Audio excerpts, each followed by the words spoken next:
Hey,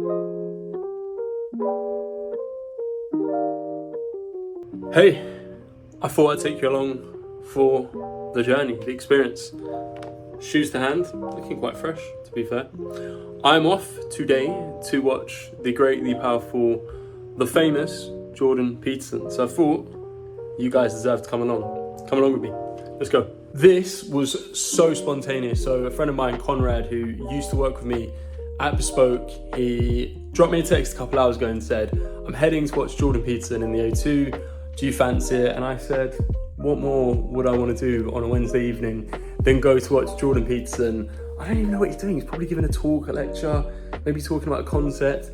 Fucking love Jordan Peterson. So I said, yeah, why not? Anyways, gonna down this water very, very quickly. Head out. It will take me about 40 odd minutes to get there.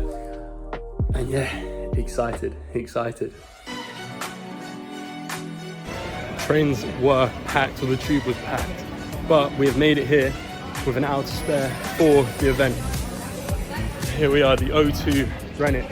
So apparently the O2 in Greenwich here, London, is one of 3 monuments you can actually see from outer space, which is pretty cool. Anyways, I'm gonna head in, meet Conrad, get some food, and then Jordan Peterson. Let's go.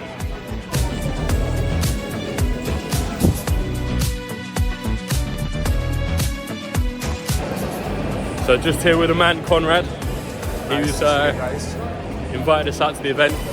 Just gonna drop his bag off here, and then we're in for Jordan Peterson. What do we have for lunch, boy? Burdens. And you know that because you see that in your children. So this is a good thing to know. And so what are you called upon to do if you want to participate in an enterprise like the Ark? Well, is to take the place that you exist in your life right now and everything that's in front of you with all due seriousness. You know, one of the propositions upon which your wonderful country is based upon is that reach a divine center of intrinsic value. Searching for truth, beauty, creating, doing anything of value. The situation never was optimal. Even the times we think of historically as being optimal, you look at and they're filled with crises and alarms of their own kind. The remarks, and so Jonathan, Bjorn, Douglas, Ben.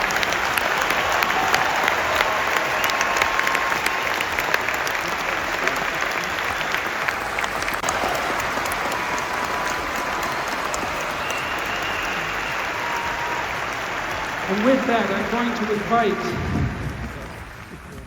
the vlogs.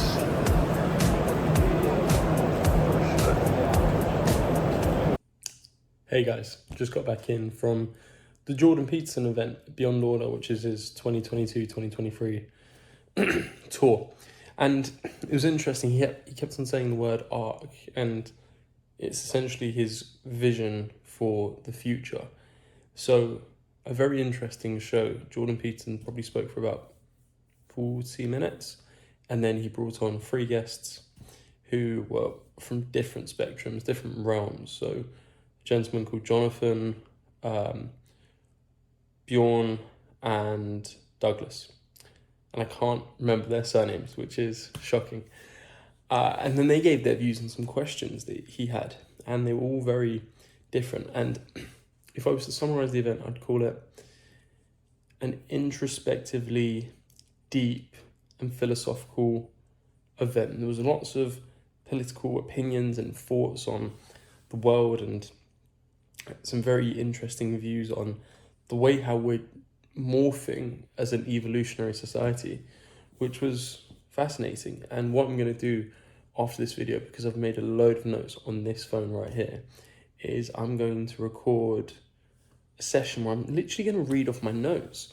And I'd say the biggest takeaway I got from the show is if we want to do better overall in society, everything starts from within, and being a good person within, and then with our family and with our friends, and just harvesting and fostering better relationships with people.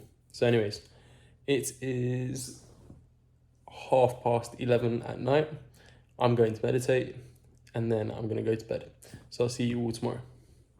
Hey guys, welcome back.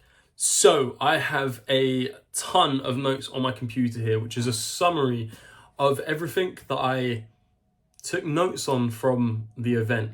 Now, I find when you go to events or you listen to talks, it's important not to succumb yourself and induce yourself in note-taking too much. When I was at uni, I found often it was best to conversate with your friends who you're in lectures with after or during a lecture.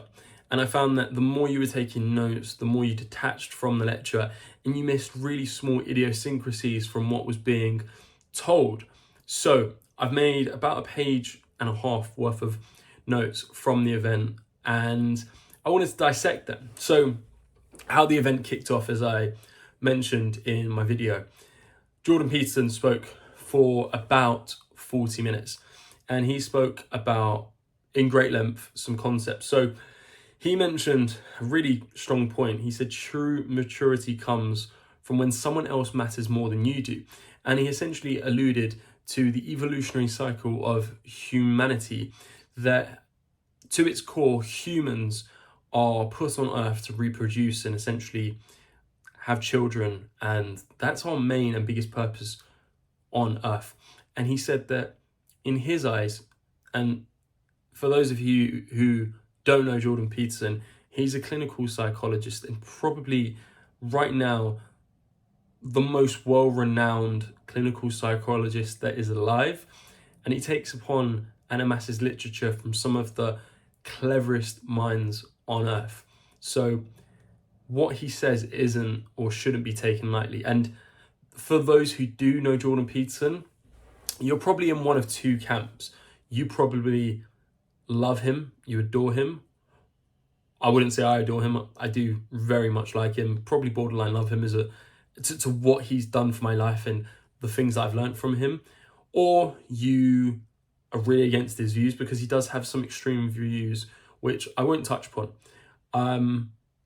But he mentions that when you have a child, your life changes. And it's probably the first time in your life where you love someone more than yourself. And at the time of recording this video, I don't have children. So I would say I still have some selfish tendencies in myself. And while I may think I'm generous, caring, and loving towards other people, he mentions and alludes to the fact that the love you have for a child is unconditional and is unlike any other, which anyone who's watching this video, if you're a parent, hopefully you can agree with his views on this. And if you don't, then eventually we might be experiencing the joys of having children. Next up, how does your existence benefit wider society? Is your existence as a human a net benefit to society? This was one of the points that I jotted down, and I remember this point from his, I guess it was a lecture to be fair. So he mentioned whatever you're doing in society, how are you benefiting not only yourself, not only your family, the wider community, but what are you doing that's actually enhancing our society? And it's a question, if you really want to get philosophical, you can ask yourself on a day-to-day basis. Is what you're doing something that's altruistically selfish, or is it something that you truly believe is bringing that positive to society? If a child is ostracized by other children, this was a really interesting point he brought up.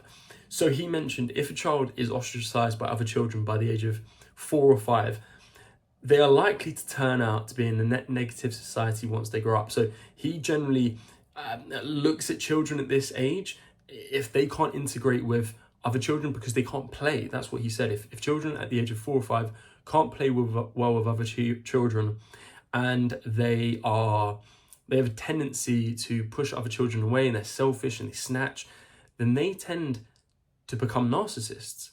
And that was mind-boggling. So if you're raising children, or you've raised children, or you're going to have a child, something very interesting to take into consideration. Having a child that is generous, open-hearted, kind, doesn't get their way all the time, because a big problem amongst children aged between 0 to 3 is that they don't know how to play well with children yet, because they have been spoiled, mollycoddled by their parents, and that has led to them becoming people who just understand that everything is their own way. And ultimately in life, we don't get what we want. And as we become adults, we understand that a lot more people in our lives are gonna say no to us.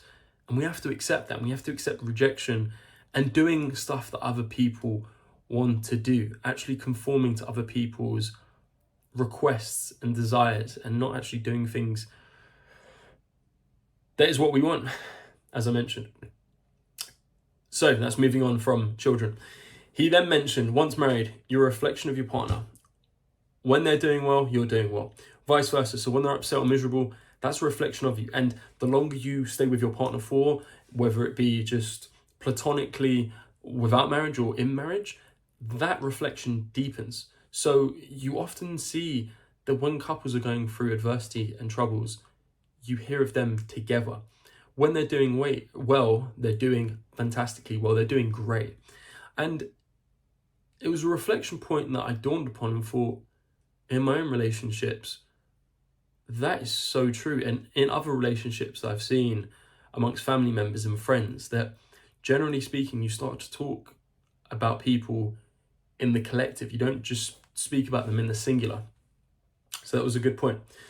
A very easy point here is treat people well. And it's one of the testaments in the Bible. Do upon to others as you want to do upon yourself. How often do we turn around and we act selfish in our day-to-day lives, or we forget to just do good when it could be far easier to do good, or we're just walking down the street and we've got our headphones in and we're not caring about anyone else. Maybe we're taking up more of the pavement, or just small random acts of kindness, maybe paying it forward to someone, or helping or buying a sandwich for someone who's homeless. How much could that gesture mean to that person in that moment? And this is a view which I've tried to take recently is, if a friend's short with you while they're sending you a text, or someone hasn't been too present when you've met up with them, sometimes you think, oh, that person was an arse, or maybe he or she isn't being as nice as you'd hope for them to be. But sometimes when you actually scratch below the surface and you actually think, what is this person going through? Or just messaging a friend and just saying, man, how are you doing? And how are you feeling? Or taking a step back and thinking, this isn't personal to me. Maybe my friend is going through something far more than I can even imagine. And sometimes we're quick to judge as humans. We look at things and we take them for face value, and we take it too personally. We go to order a coffee or lunch, and the person, the waiter, the waitress, the cashier, they're a bit short of us, that they're not the politest. And the easy reaction to think is, oh, well, this is a reflection on the company, or this person isn't a nice person. But in truth, the person could be going through something way deeper than we can even think. So that's just a point to reflect upon. A really good point. So more in a positive skew. Fix your relationship with yourself and then others. Lay the foundation for your internal psyche and being. This was one of my favorite notes from the talk, and it hit home. I think when I look at myself in life and I think of the times where I was doing best, I focused heavily on my physical and my mental health. So whether that be, and I think fundamentally, a lot of our success, a lot of how well we do comes from sleep, and there's fantastic literature out there on it. If anyone's interested in improving their sleep, I would recommend just listening to some podcasts by Dr. Andrew Huberman, fantastic neuroscientist. He comes up with some fantastic points on sleep and the effects of not getting enough sleep and getting enough sleep, etc., etc. And I would always say, and when I speak to friends and they're telling me how they're not doing too great day to day, I ask, how good is your sleep? And it's one of the best proxies. Quite often you find if someone's stressed, overwhelmed, anxious, that their sleep is not great. And the best way to fix that, and I'm not a neuroscientist, so just take what I'm saying with a grain of salt, is to just go to bed earlier. is to re-regulate your circadian rhythm, is to look to go to bed at 10 o'clock. Try to start with 11 o'clock, because chances are people who are overwhelmingly stressed, they've got a lot of clutter in their mind. They have overcomplicated their tasks in their lives, or they have real life stresses. And one of the best ways to improve that is just by improving your sleep. Waking up when the sun is shining, when there's natural daylight, it massively helps. And that's what I found in myself. And then actually getting out and moving. As humans, we should be moving our bodies. And that doesn't mean necessarily going to the gym, swimming, running. It could just be a case of going out and getting 10,000 steps in for the day, going for an hour walk twice a day. That's all you need at times. And you can go in and listen to a podcast. You can go with your spouse. You can go by yourself and just relax, switch your mind off, go into nature. Sounds cliche, but hey, that's my view on that there. Lay the foundations for your internal psyche and being. Work on yourself for a month and you'll be shocked at what you can do as a human. We all go through ebbs and flows and peaks and troughs and ruts, and it doesn't matter who we are. The most wealthy of people, the most successful people go through stages in their life where things aren't fantastic. Next up, we must ask ourselves, are we shouldering enough responsibility? Is the amount of responsibility we are shouldering at this level, is this something we can keep on going with? This is where we grow as people. This is where we find our purpose, go to that next level. And I thought, wow, that's such an introspective question. And it related to me that if we're in a place where we're shouldering enough responsibility, something that stretches us, maybe 5 to 10% out of our stretch zone, then that's where success comes from. That's where new growth comes from, because we're pushing ourselves. We're not doing something that is insurmountable or is way past our competency zone, but it's something that can push us to that next level. And I really like that quote. So at this point, he introduced his guests onto the stage. 3 guests at this point, and then he had a special guest. So he had Douglas Murray, who was phenomenally intelligent. This guy was so well spoken, so British, had great British humor. I really liked him. Bjorn Lomborg, who was fascinating, very pragmatic, very intelligent, had a boatload of stats in his head, and I'll go on to some statistics in a moment. Jonathan, I'm going to butcher his surname, it's spelled Pageau, Jonathan Pageau. Sorry, that's bad of me. He introduced them and he asked them all a question each, and they spoke about different themes and concepts and essentially brought in their worldview. So starting with Jonathan, a lot of his literature was around religion and how we're working towards a higher purpose. So between him and Jordan Peterson, they spoke about Jacob's Ladder. So thinking of what are we doing for a higher purpose? And he believes that we all have a foundation and we work towards a higher purpose, which is essentially our belief system. And whenever I'm working with someone, whenever I'm coaching someone, I always think of, why exactly is this goal important to you? So not just looking at, I want to make X amount of money, or I want this external medium of gratification. What is it internally that we're searching for? And a lot of this comes down to our childhood. We want that fast car because we want to prove someone wrong, often from our childhood. A teacher who said we won't be successful, a girl who rejected us, or a guy. Friends who put us down. And these are the things that we need to look at. Why are we actually doing what we're doing? Just a question there. And they called it a scaled chain of hierarchical purposes from earth to heaven. Next up, we had Bjorn Lomborg, who I really liked. I thought he was a bloody intelligent guy. He worked with the UN for a period of time, and he had some economic examples of cost-benefit analysis, which is a fantastic concept across economics and how that can be applied more effectively. So the statistic he labeled, he said a $5 billion yearly investment into childbirth delivery would save on average 1.4 million lives of women and babies each and every year, which is mind-boggling, which for me sounds like one of the best investments you could ever make as a general society. If we could save 1.4 billion lives per year at a cost of $5 billion, which if you were just to take Western society and everyone was to chip in, that would cost $1.50, if that, probably $2, it doesn't matter. But to save that many lives, I would donate 10x that multiplier to that point. So that's just a point to think about. And that's something I'm going to research into further as to how I can contribute to that number.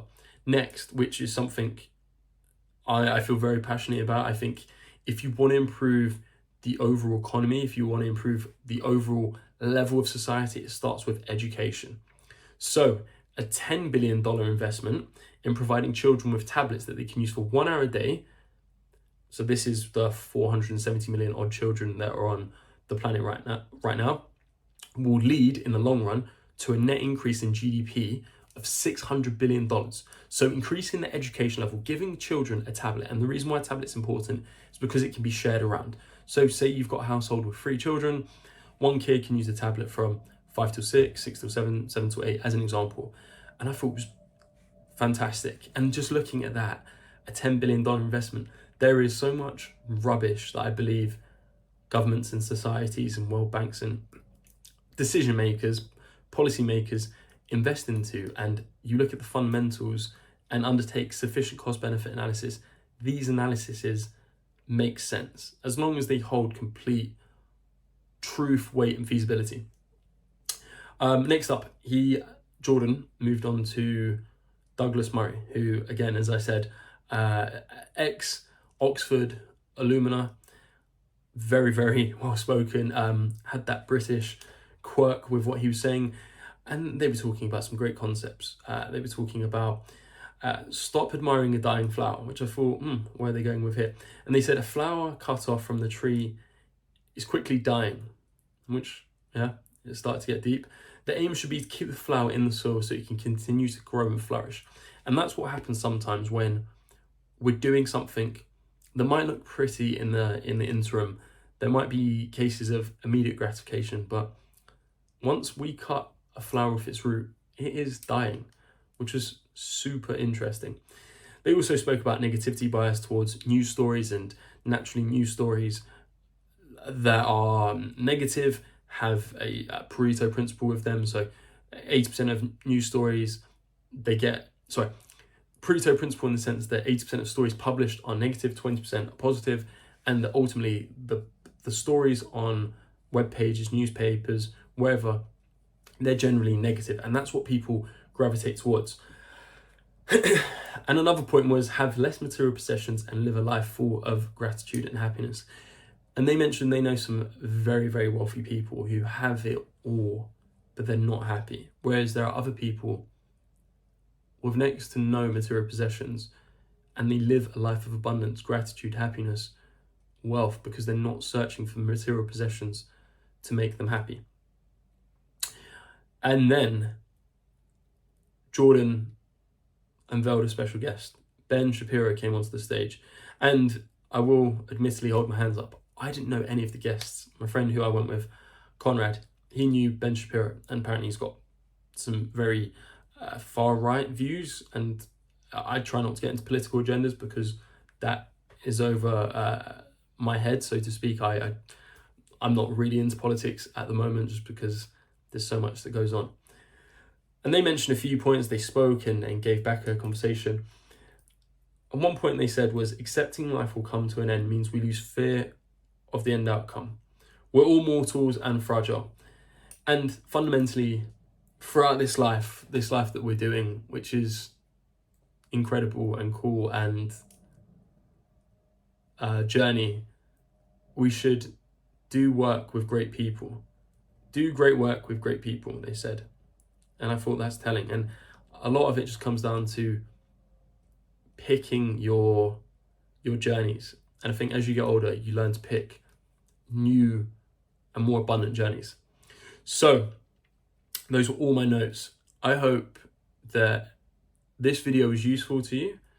And if you enjoyed videos like this is the first of its kind. It's a bit of a different day in the life. It's not a traveling one, but I thought I'd share the experience of going to watch and listen to Jordan Peterson and his pretty cool guests, an experience that you would want to know. So if anyone else has been to a Jordan Peterson show, if anyone is looking to go to a Jordan Peterson show, overall, I would recommend it. It lasted for just under 3 hours. I think they could do with an interlude. I think that would help. In the middle, maybe, I don't know, an hour and a half in, people did leave in their drones in the end, which isn't a great look overall. I'd say probably 15% of people left before the end. But all in all, if you want to think about a deeper purpose in life, and if you want to sit down for 3 hours and you've got 3 hours where you want to take to listen to some pretty fascinating views, then go give it a listen or go give it a watch. Go to the show. It's a good experience, and it felt nice to be in an environment where other people who are interested in similar subjects were there. You can feel there was something in the air where people respected each other. It wasn't like a football match, it wasn't a sporting event, but people were there because they wanted to learn. So if you're someone who is incessantly curious, go to a Jordan Peterson event. And if you can't go to one, then listen to one of his lectures online, because Jordan Peterson is an interesting, marvelous character who, in my opinion, is a net positive to society. So thank you, Jordan Peterson, or Dr. Jordan Peterson. You have been a massive inspiration on my life. You've helped me when I've needed help. And that was part of the purpose of shooting this video and documenting the journey going to the event. So anyways, guys, if you enjoyed this video, leave a comment, subscribe, and I'll see you in the next one. Take care.